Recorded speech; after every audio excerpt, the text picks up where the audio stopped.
ground, picked up by Knights. His clearing kick is going toward the back pocket area as little Peter Crimmins comes in. Kids running on the ground everywhere, and play still goes on. I think that was a train whistle they heard. Jack. The umpire stopping the game. It was a train whistle. The kids are on the ground. ground. The train whistle that came up the hill here with Fluid's whistle. So there the railways have done us a bad turn there. They should change it. Explain.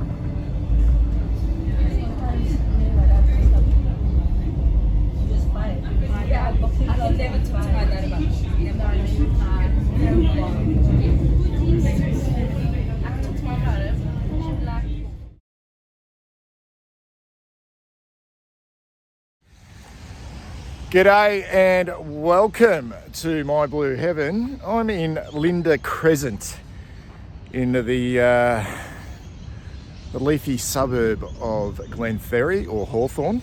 And just behind me is the old Hawthorn football ground, the Glenferrie Oval, which is unbelievable to consider that in 1965 at this ground, I'll take you around shortly and we'll have a bit of a look. In 1965, a game between Carlton and Hawthorn, they squeezed 36,000 people into this ground here. Now, I think the Hawks first started playing at this football ground in 1903, and the last game here in the VFL where Hawthorn played was in 1973. And then they became co-tenants with our football club, Carlton, at Princess Park. And the Hawks eventually moved out of here as their home base. They were still here, training here right up until 2006 before they moved out to Waverley, where they're still at the moment. So I'm going to take you and have a bit of a look around. Now, one of the reasons why I'm here, guys, is because back in the mid-1980s, in the old VFL days, every team in the VFL had an under-19 team. So they had the senior team, the reserves, and also the under-19s, which, yours truly, myself, played in the Carlton under-19s in 1986 and 1987. And this is where we played our home games. Our Carlton under-19s played their home games here at the Glenferrie Oval. And in fact, this is where I played my first game for the Carlton Football Club, right on this ground here, against the Pies. Yes, and this is where we used to play at 2 o'clock every Saturday afternoon. Okay, so the way it would work is the Carlton seniors, for example, if they were playing Richmond at Princess Park, that means we would play Richmond here at Glenferrie Oval. And that's the way it works. Sometimes we get to play a game at Princess Park, but not always. So this was, with Hawthorn, this was our home ground. And I have not been here at this ground since 1987.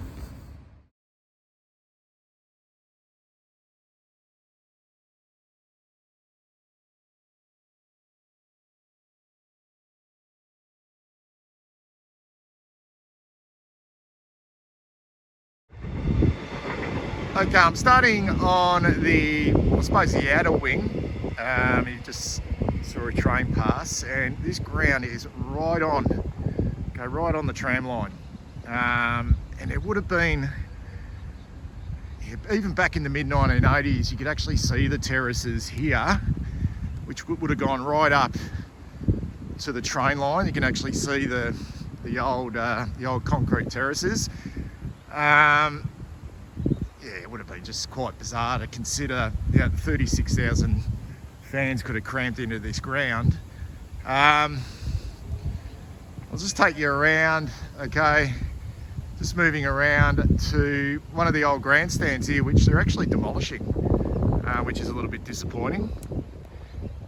In fact, if I remember, there may have even been there were change rooms under there. Maybe the visitors' change rooms under that grandstand. So that is just about to go.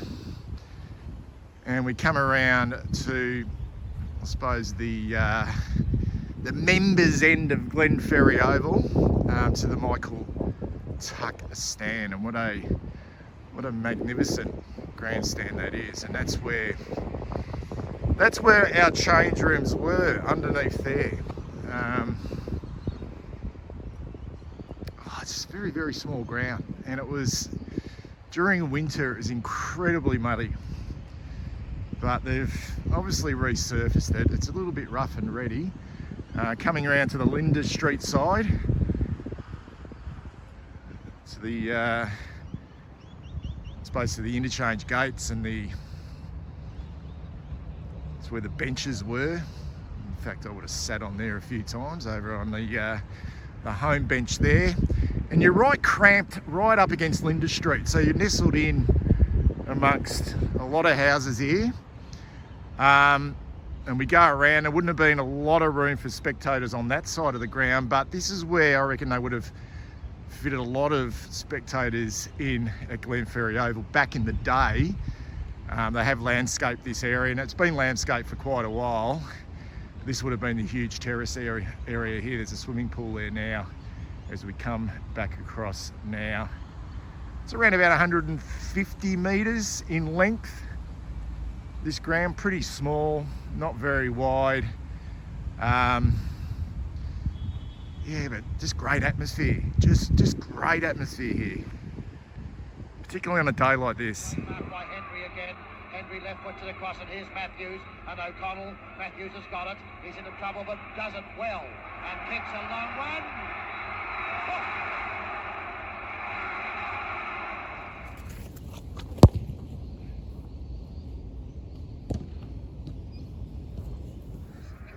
Opponent did Heath then on that occasion, and accepted that miss kick from Peter Hudson rather easily, using the drop punt.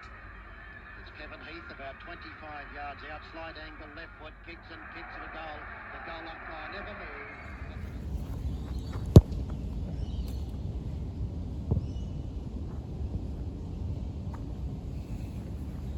So if you got dragged there, which I did, okay, you used to have to sort of come off. The coaches would be standing, I suppose, here.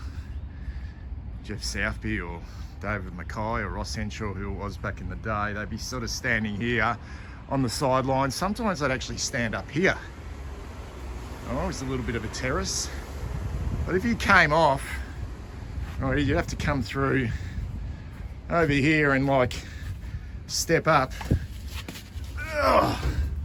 and come and sit in this little box here, okay, and sit and watch the game unfold. All right, from the pine. And back in the day, if you were dragged, taken off, whether it was the second or third quarter, you would not come back on either. That was it for you for the afternoon. And I did spend a little bit of time on these really cold wooden seats here in the old interchange box here. This is the home one. Bit of graffiti.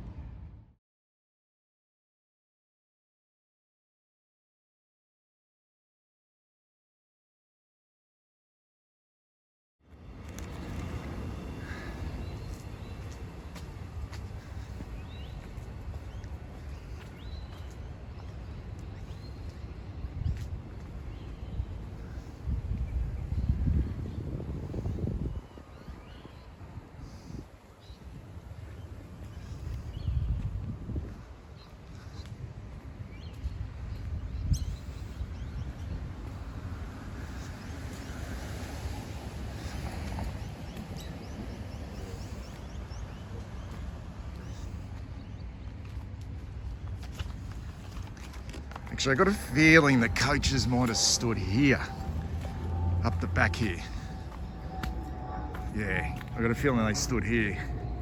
Not a bad spot. They put their clipboards on top of here, and they'd stood up and said to the runner, "Get that fucking buck off the ground right now.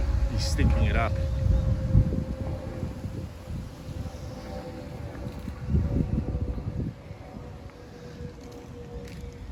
So these are the old terraces here. Now back in the day, because I've seen photos of Linda Crescent back in the 50s of this ground, there was a huge big fence here, okay, which ran along this side of the ground. So this would have been little terraces that supporters would have stood on back in the day. Oh I can just imagine it just cramped in here.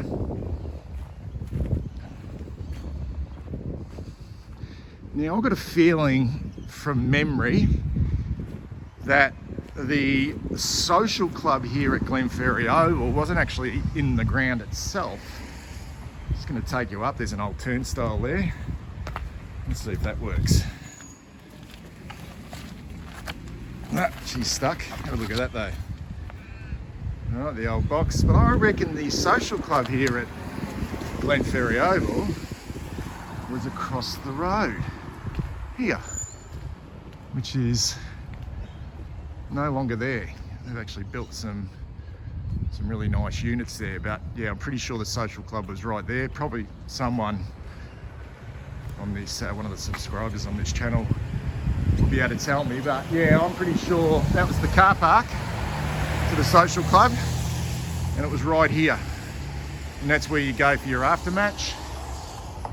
Just taking along now into the back car park. Remember this fondly. I wonder if I can actually get inside here and have a look at the old rooms.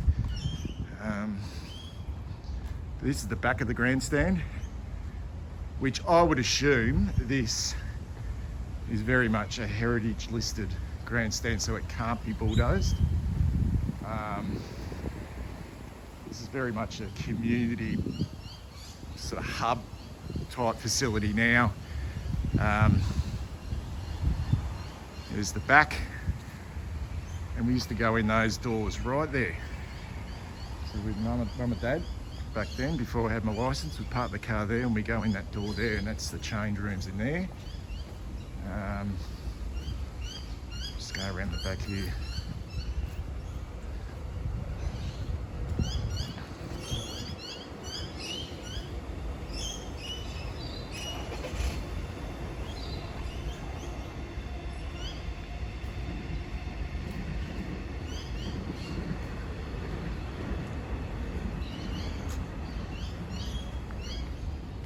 Where there would have been old terraces in here and old sort of gates that you would have come in back in the day.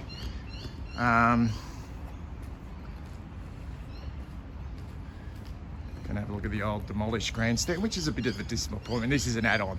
Whatever this bloody monstrosity of a thing is here, it's definitely an add-on. Victorian weightlifting stadium. Okay, so 14 minutes of play now in this final quarter. Shoots for goal, and he's put it through.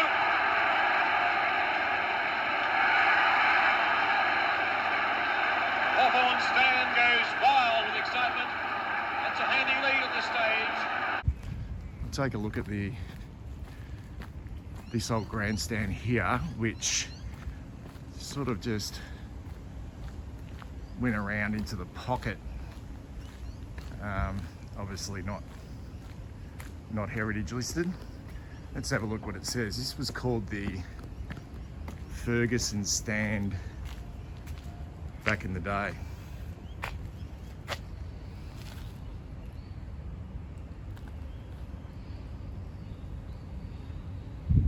So they're going to completely demolish it.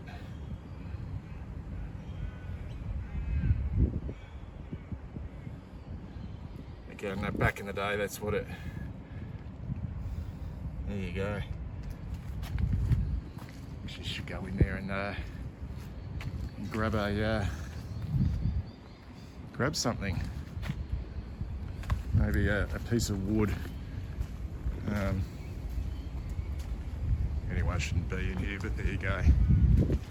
There are actually change rooms under there, where the away teams would have got changed before they ran out onto the ground here.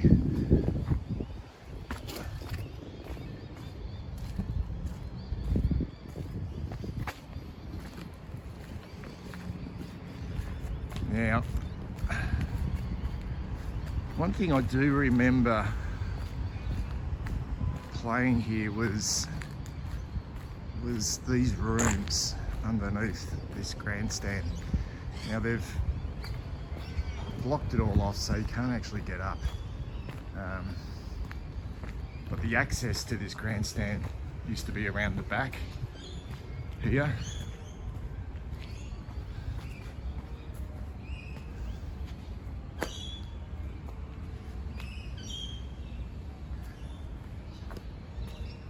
hopefully they're doing some improvements. Got a feeling that may have been an area there.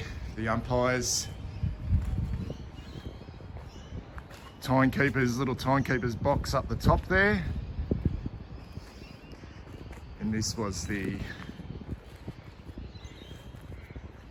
race where we used to run down. Right down here, guys. Oh, I wish I could get in there.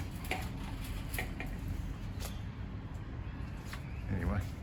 Whittled that down to 14 points at three-quarter time, and only a few moments ago the difference was only 2 points. Now it's 12. Plenty of time left for Carlton. Hawthorn have a slight breather with a 2-goal lead, and here comes Martello, banging towards the full forward line, knocked away, and Pennell will clear. Out towards the back pocket, and it's bouncing out of bounds. Boundary throw in Hawthorn's forward pocket. So imagine Peter Hudson, Lethal Lee Matthews, just coming down, Don Scott onto Glenferrie Oval, just sort of running out for the first time.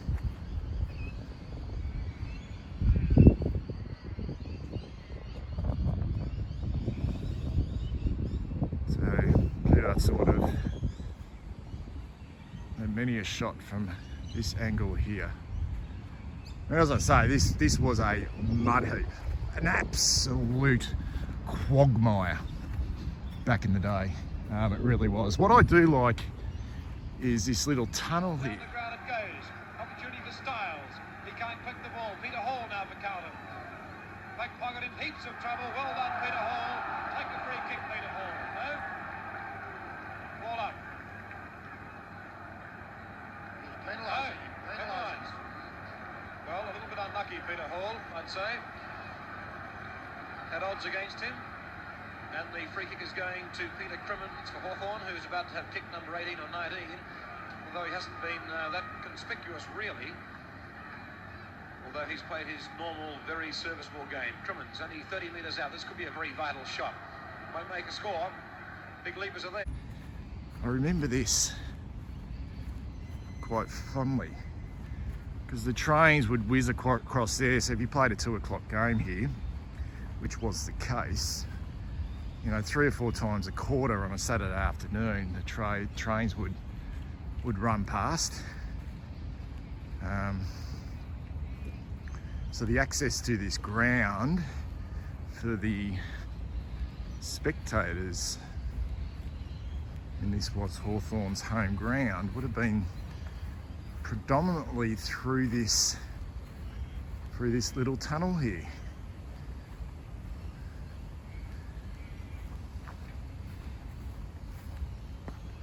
So they would have came through here. Imagine on the way out after a game, the Hawks have got beaten, and you'd come through here. Imagine how many pissed,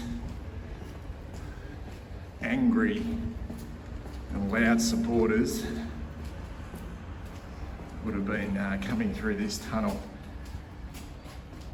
at around about 4:45, 4:45, onto this little laneway here, which I assume would go up to a train station somewhere along the back here. You can see the tracks are right there. Okay, let's finish this off.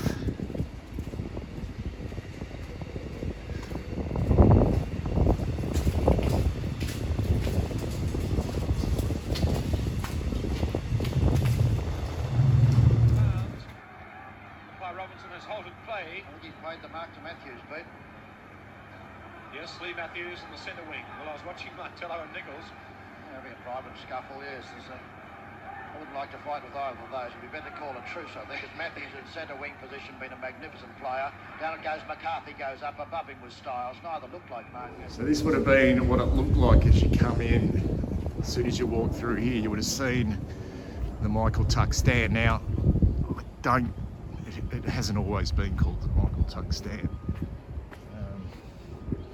Anyway, there would have been all terraces here, so what I'm going to try and do is I could imagine that would have been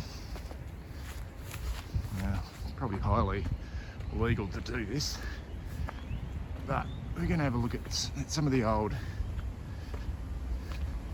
standing areas here. Okay, and that's how close you were to the train tracks. There we go. Here's the old terraces here, guys. Look at this.